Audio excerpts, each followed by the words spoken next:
ਸਕੀਏ। ਜਦੋਂ ਸਤਿਗੁਰਾਂ ਅੱਗੇ ਆਪਾਂ ਤਰਲਾ ਕਰਾਂਗੇ, ਸਤਿਗੁਰੂ ਜੀ ਸਾਡੀ ਅਰਜ਼ੋਈ ਨੂੰ, ਬੇਨਤੀ ਨੂੰ ਜ਼ਰੂਰ ਸੁਣਨਗੇ। ਪਰ ਭਾਵਨਾ ਕਰਕੇ ਅਰਦਾਸ ਕੀਤੀ ਹੋਵੇ ਕਦੀ ਵਿਅਰਥ ਨਹੀਂ ਜਾਂਦੀ। ਸਾਹਿਬ ਜੀ ਕਹਿੰਦੇ ਨੇ, ਬਿਨ ਸਤਿਗੁਰੂ ਸੇਵੇ ਬਹੁਤਾ ਦੁੱਖ ਲਾਗਾ, ਜੁਗ ਚਾਰੇ ਭਰਮਾਈ। ਬਿਨਾਂ ਸਤਿਗੁਰੂ ਜੀ ਦੀ ਸੇਵਾ ਦੇ ਵਿੱਚ ਲੱਗਿਆਂ, ਬਿਨਾਂ ਸਤਿਗੁਰੂ ਜੀ ਦੀ ਸ਼ਰਨ ਦੇ ਵਿੱਚ ਆਇਆਂ, ਬਹੁਤਾ ਦੁੱਖ ਲੱਗਾ ਹੈ ਸਾਡੀ ਜ਼ਿੰਦਗੀ ਦੇ ਅੰਦਰ। ਪਰ ਸਤਿਗੁਰੂ ਜੀ, ਅਸੀਂ ਚਾਹੁੰਦੇ ਹਾਂ ਤੁਹਾਡੀ ਸ਼ਰਨ ਦੇ ਵਿੱਚ ਸਦੀਵੀ ਤੌਰ ਤੇ ਅਸੀਂ ਜੁੜੇ ਰਹੀਏ, ਤੁਹਾਡੇ ਨਾਲੋਂ ਅਸੀਂ ਵੱਖ ਨਾ ਹੋਈਏ। ਫਿਰ ਤਰਲਾ ਕਰਨਾ ਪਏਗਾ, ਅਰਜ਼ੋਈ ਕਰਨੀ ਪਏਗੀ, ਸਤਿਗੁਰੂ ਅੱਗੇ ਝੋਲੀ ਅੱਡ ਕੇ ਮੰਗਣਾ ਪਏਗਾ। ਹਮ ਦੀਨ ਤੁਮ ਜੁਗ ਜੁਗ ਦਾਤੇ। ਐ ਸਤਿਗੁਰੂ ਜੀ, ਅਸੀਂ ਮੰਗਣ ਵਾਲੇ ਹਾਂ ਤੇ ਤੁਸੀਂ ਜੁਗਾਂ ਜੁਗਾਂ ਤੋਂ ਦਾਤਾਂ ਦੇਣ ਵਾਲੇ ਹੋ। ਸਾਨੂੰ ਸਾਹਿਬ ਜੀ ਨੇ ਇਹ ਗੱਲਾਂ ਸਮਝਾਈਆਂ ਗੁਰਬਾਣੀ ਦੇ ਅੰਦਰ ਕਿ ਦਾਤਾ ਇੱਕ ਹੀ ਹੈ, ਇੱਕ ਤੋਂ ਇਲਾਵਾ ਹੋਰ ਦੂਜਾ ਕੋਈ ਵੀ ਨਹੀਂ।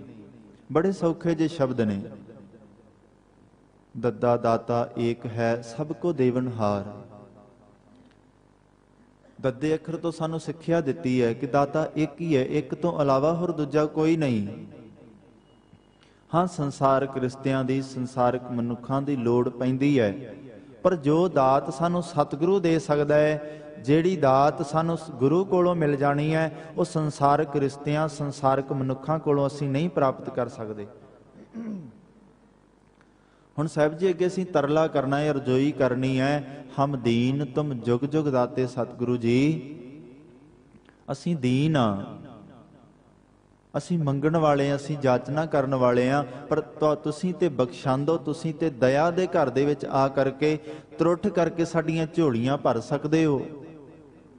ਇਹ ਤੁਹਾਡੇ ਕੋਲ ਸਮਰੱਥਾ ਹੈ, ਕਿਉਂਕਿ ਸੰਸਾਰ ਵਿੱਚ ਅਸੀਂ ਸੁਣਿਆ, ਅਸੀਂ ਵੇਖਿਆ, ਅਸੀਂ ਪੜ੍ਹਿਆ ਕਿ ਦਾਤਾ ਕੇਵਲ ਇੱਕ ਹੀ ਹੈ, ਇੱਕ ਤੋਂ ਇਲਾਵਾ ਹੋਰ ਦੂਜਾ ਕੋਈ ਵੀ ਨਹੀਂ। ਕੋਟ ਬ੍ਰਹਿਮੰਡ ਕੋ ਠਾਕੁਰ ਸੁਆਮੀ, ਸਰਬ ਜੀਆਂ ਕਾ ਦਾਤਾ ਰੇ। ਕਿਸੇ ਇੱਕ ਮਨੁੱਖ ਦੀ ਗੱਲ ਨਹੀਂ, ਕਿਸੇ ਇੱਕ ਜੋਨ ਦੀ ਗੱਲ ਨਹੀਂ। ਸਾਹਿਬ ਜੀ ਕਹਿੰਦੇ ਨੇ, ਸਰਬ ਜੀਆਂ ਕਾ, ਜਿੰਨੇ ਵੀ ਜੀ ਨੇ ਉਹ ਸਾਰਿਆਂ ਨੂੰ ਦਾਤਾਂ ਦੇਣ ਵਾਲਾ ਹੈ। ਉਹ ਤੇ ਪੱਥਰਾਂ ਦੇ ਵਿੱਚ ਜਿਹੜੇ ਜੀ ਨੇ ਉਹਨਾਂ ਨੂੰ ਵੀ ਰਿਜ਼ਕ ਦੇਣ ਵਾਲਾ ਹੈ। ਕਿੰਨੀ ਭਰੋਸੇ ਵਾਲੀ ਗੱਲ ਸਾਨੂੰ ਸਤਿਗੁਰੂ ਜੀ ਨੇ ਸਿਖਾਈ ਕਿ ਆਪਣੀ ਜ਼ਿੰਦਗੀ ਦੇ ਅੰਦਰ ਜੇ ਤੂੰ ਭਰੋਸਾ ਕਰ ਲਿਆ ਸਤਿਗੁਰੂ ਜੀ ਤੇ, ਸਤਿਗੁਰੂ ਮਿਹਰਾਮਤ ਕਰਨਗੇ, ਬਖਸ਼ਿਸ਼ ਕਰਨਗੇ, ਕਿਉਂਕਿ ਉਹ ਦਾਤਾਂ ਦੇਣ ਦੀ ਸਮਰੱਥਾ ਰੱਖਦਾ ਹੈ। ਉਹਦੇ ਤੋਂ ਇਲਾਵਾ ਦੂਜਾ ਕੋਈ ਵੀ ਸੰਸਾਰ ਵਿੱਚ ਦਾਤਾ ਨਹੀਂ ਹੈ। ਇਹ ਸਾਡਾ ਭੁਲੇਖਾ ਹੋ ਸਕਦਾ ਹੈ ਕਿ ਅਸੀਂ ਗੁਰੂ ਅੱਗੇ ਅਰਦਾਸ ਨਾ ਕਰੀਏ, ਹੋਰ ਕਿਧਰੋਂ ਮੰਗਣ ਦੀ ਗੱਲ ਕਰੀਏ, ਪਰ ਉੱਥੇ ਅਸੀਂ ਆਪਣੀ ਜ਼ਿੰਦਗੀ ਦੇ ਅੰਦਰ ਵਿਅਰਥ ਦੀ ਖੇਚਲ ਕਰ ਰਹੇ ਹੁੰਦੇ ਹਾਂ। ਜਦੋਂ ਸਾਡਾ ਭਰੋਸਾ ਗੁਰੂ ਤੇ ਬਣ ਜਾਂਦਾ ਹੈ, ਇਹ ਭਾਵਨਾ ਲੈ ਕੇ ਆਉਨੇ ਆ, ਇੱਕ ਹੀ ਆਸਰਾ ਧਰ ਜੀਅਰੇ, ਇੱਕ ਟੇਕ ਤੂੰ ਲਾਹੇ ਬਿਡਾਨੀ ਆਸ। ਫਿਰ ਸਾਰੇ ਕਾਰਜ ਰਾਸ ਹੁੰਦੇ ਨੇ। ਸਾਹਿਬ ਜੀ ਕਹਿੰਦੇ ਨੇ, ਨਾਨਕ ਨਾਮ ਧਿਆਈਐ। ਕੀ ਹੁੰਦਾ ਹੈ? ਕਾਰਜ ਆਵੈ ਰਾਸ, ਸਾਰੇ ਕਾਰਜ ਰਾਸ ਹੋ ਜਾਣਗੇ।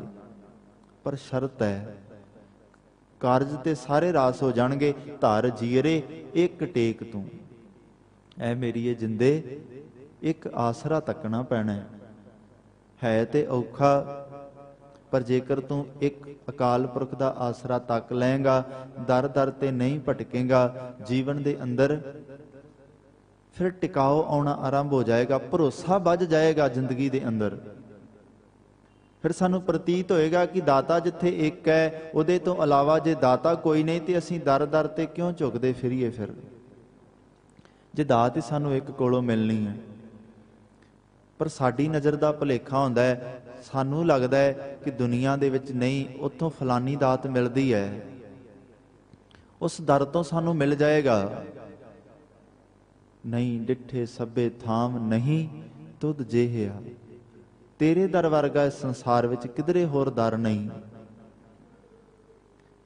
ਇਹ ਸਾਡੀ ਨਜ਼ਰ ਦਾ ਭੁਲੇਖਾ ਹੁੰਦਾ ਹੈ। ਸਾਨੂੰ ਲੱਗਦਾ ਹੈ ਸੰਸਾਰ ਵਿੱਚ ਕਿਧਰੇ ਹੋਰ ਦਰ ਤੇ ਜਾ ਕਰਕੇ ਸਾਡੀ ਮੰਗ ਪੂਰੀ ਹੋ ਸਕਦੀ ਹੈ, ਅਰਜ਼ੋਈ ਪੂਰੀ ਹੋ ਸਕਦੀ ਹੈ।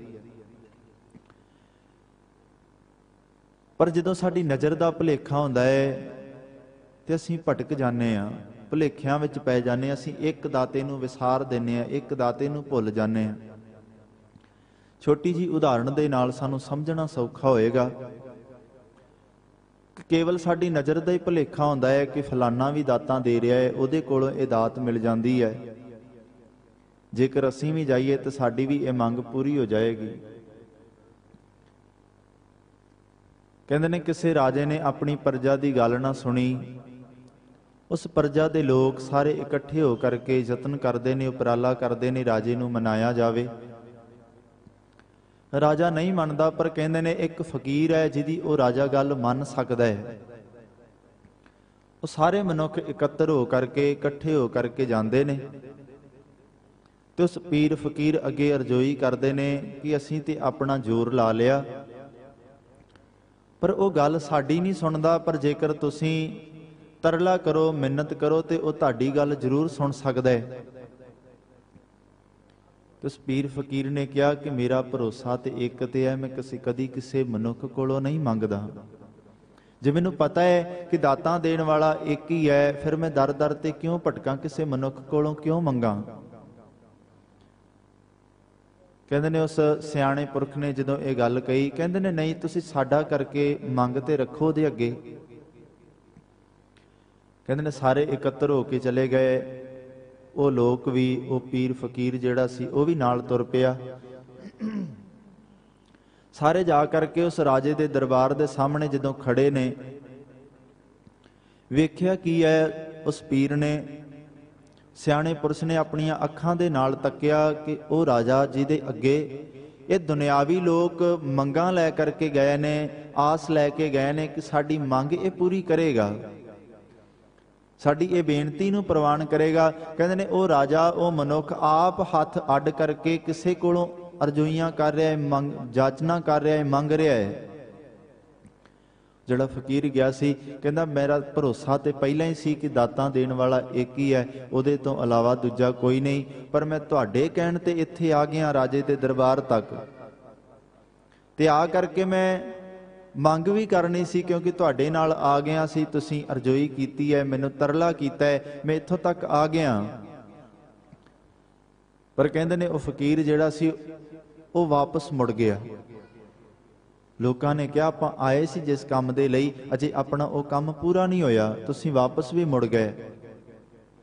ਫਕੀਰ ਨੇ ਕਿਹਾ ਮੈਂ ਜਿਹੜੀ ਗੱਲ ਤੇ ਭਰੋਸਾ ਕਰਦਾ ਸੀ ਉਹਦੇ ਉੱਤੇ ਅੱਜ ਮੈਨੂੰ 100% ਯਕੀਨ ਹੋ ਗਿਆ ਹੈ। ਹੁਣ ਰਤਾ ਜਿੰਨਾ ਮਨ ਵਿੱਚ ਖਿਆਲ ਨਹੀਂ ਰਹਿ ਗਿਆ ਕਿ ਇੱਕ ਦਾਤੇ ਤੋਂ ਇਲਾਵਾ ਕਿਧਰੇ ਕੋਈ ਦੂਜਾ ਦਾਤਾ ਵੀ ਹੈ। ਕਿਉਂ? ਕਿਉਂਕਿ ਜਿਸ ਰਾਜੇ ਕੋਲ ਅਸੀਂ ਮੰਗਣ ਆਏ ਸੀ ਉਹ ਤੇ ਆਪ ਕਿਸੇ ਅੱਗੇ ਭਿਖਾਰੀ ਬਣ ਕੇ ਖੜਾ ਹੈ। ਇਹ ਸਾਡਾ ਭੁਲੇਖਾ ਸੀ ਕਿ ਸ਼ਾਇਦ ਇਹਦੇ ਕੋਲ ਧਨ ਦੌਲਤ ਹੈ, ਇਹਦੇ ਕੋਲ ਜਾਇਦਾਦ ਹੈ, ਇਹ ਸਾਡੀ ਮੰਗ ਪੂਰੀ ਕਰ ਦੇਗਾ, ਇਹਦੇ ਕੋਲ ਅਮੀਰੀ ਵਾਲਾ ਖਜ਼ਾਨਾ ਹੈ। ਪਰ ਸਾਨੂੰ ਕੀ ਪਤਾ ਸੀ ਇਹਦੇ ਜ਼ਿੰਦਗੀ ਦੇ ਅੰਦਰ ਇਹ ਵੀ ਮੰਗਤਾ ਬਣਿਆ ਹੈ, ਇਹ ਵੀ ਉਸ ਅਕਾਲ ਪੁਰਖ ਅੱਗੇ, ਅੱਲਾ ਅੱਗੇ, ਖੁਦਾ ਅੱਗੇ ਜਾਚਨਾ ਕਰ ਰਿਹਾ ਹੈ, ਮੰਗ ਕਰ ਰਿਹਾ ਹੈ ਕਿ ਮੇਰਾ ਰਾਜ ਭਾਗ ਵੱਧ ਜਾਏ, ਮੈਂ ਆਪਣੇ ਜੀਵਨ ਅੰਦਰ ਹੋਰ ਅਮੀਰ ਹੋ ਜਾਵਾਂ, ਮੇਰੇ ਜ਼ਿੰਦਗੀ ਦੇ ਅੰਦਰ ਦਿਨ ਦੂਣੀ ਰਾਤ ਚੌਗਣੀ ਤਰੱਕੀ ਹੋਵੇ। ਪਰ ਉਹ ਰਾਜਾ ਵੀ ਆਪਣੀ ਇੱਕ ਮੰਗ ਲੈ ਕਰਕੇ ਕਿਸੇ ਅੱਗੇ ਖੜਾ ਹੈ ਤੇ ਫਕੀਰ ਨੇ ਉਹਨਾਂ ਲੋਕਾਂ ਨੂੰ ਸਮਝਾਇਆ ਫਿਰ ਅਸੀਂ ਦਰ ਦਰ ਤੇ ਕਿਉਂ ਭਟਕੀਏ। ਜੇ ਸਾਨੂੰ ਸਾਹਿਬ ਜੀ ਨੇ ਇਸ ਗੱਲ ਤੇ ਮੋਹਰ ਲਾ ਕੇ ਕਹਿ ਦਿੱਤਾ ਕਿ ਦੱਦਾ ਦਾਤਾ ਏਕ ਹੈ, ਸਭ ਕੋ ਦੇਵਨਹਾਰ, ਦੇਂਦਿਆਂ ਟੋਟ ਨ ਆਵਈ, ਅਗਣਤ ਭਰੇ ਭੰਡਾਰ। ਹੁਣ ਸਾਡਾ ਵੀ ਭਰੋਸਾ ਵੱਜਣਾ ਚਾਹੀਦਾ ਹੈ ਕਿ ਜਿਸ ਦਰ ਤੇ ਅਸੀਂ ਆ ਕਰਕੇ ਝੁਕਦੇ ਹਾਂ, ਜਿਸ ਗੁਰੂ ਦੀ ਬਾਣੀ ਅਸੀਂ ਪੜ੍ਹਦੇ ਹਾਂ, ਉਹਦੇ ਉਸ ਦਾਤੇ ਤੋਂ ਇਲਾਵਾ ਦਾਤਾਂ ਦੇਣ ਵਾਲਾ ਹੋਰ ਦੂਜਾ ਕੋਈ ਵੀ ਨਹੀਂ ਹੈ।